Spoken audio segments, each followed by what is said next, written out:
Hello loves, and welcome to this month's reading for Leo. This is going to be for the month of August 2023. I definitely recommend checking these out for your rising and your sun signs, since they are general readings. That way you can kind of take what resonates and leave what doesn't for yourself. As always, if you like my content, be sure to hit that like button, comment below, share, or subscribe. Let's get right into it. We have quite a few retrogrades still happening this month, as well as Venus retrograde.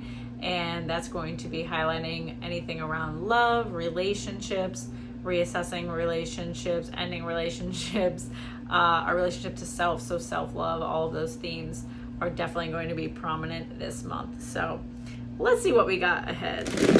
Let's see what our Leos need this month for guidance. What messages do our spirit guides have for Leos?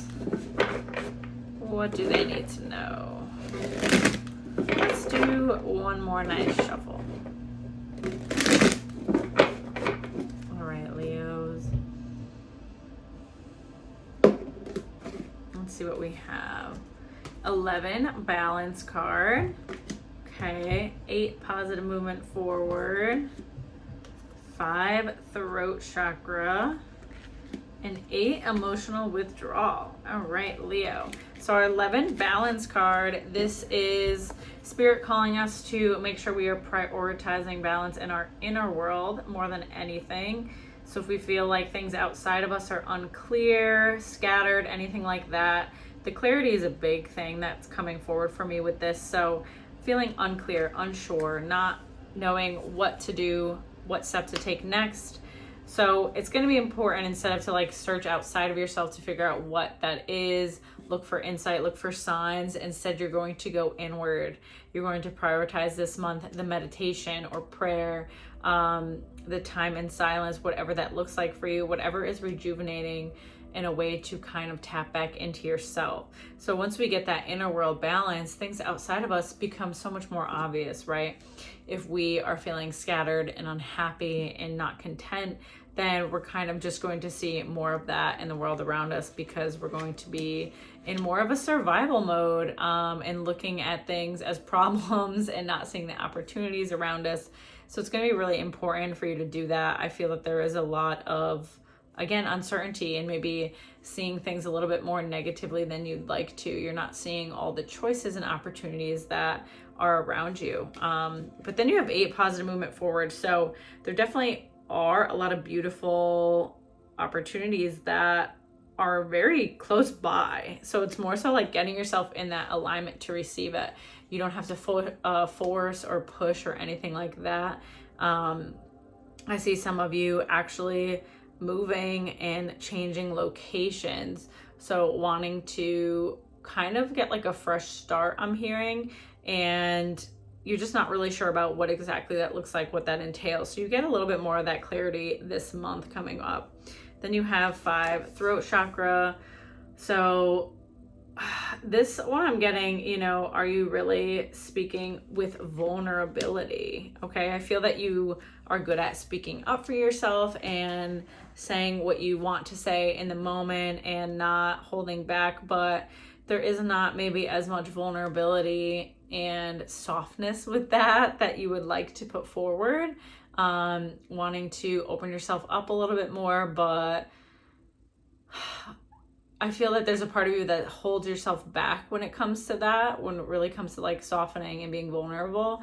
You're holding yourself back, and you're maybe saying what you want, but it's not being received very well, because it's kind of more on the defense, if that makes sense. So there's a little bit more assertiveness around it and frustration in the undertone. So really looking at that, do I feel that I have to always come off very like assertive and strong in my voice, or are there other ways that I can communicate that might be more effective, right? It really depends on the situation, who we're talking to. I truly believe the best communicators really think about who they're communicating to and how it will be received. They know how to try different modes of communication or different ways of presenting themselves so that it can be heard. And granted, there's going to be people in your path that are just not going to hear you, right? Like, it's less about, like, listening and hearing is very different. Someone can be listening to what you're saying, but do they really hear it? Do they really understand it? And sometimes we have to just accept that, like, some people just aren't there. They're not going to be able to meet us there. Maybe not even in this lifetime, right? So understanding that as well, like looking at, are there ways I can tweak how I'm communicating to be received better, but then also knowing when people are just beyond meeting you there, right? Then you have 8, emotional withdrawal. So really being called to, this makes sense with the balance card, but really being called to slow it down, spend time alone, spend time in nature. I see you going outside. Maybe you are near the woods. I see you on like a little hiking trail, just finding time to like make a little picnic place and have some lunch and just relax and immerse yourself without your phone, without distractions, and just being in the moment, being present with nature and all of the beautiful gifts that it brings us. So grounding yourself down, finding time alone, finding time to not worry about what time it is, what do I have to do today, all of that stuff. Like dedicating at least a day to that is going to be really helpful.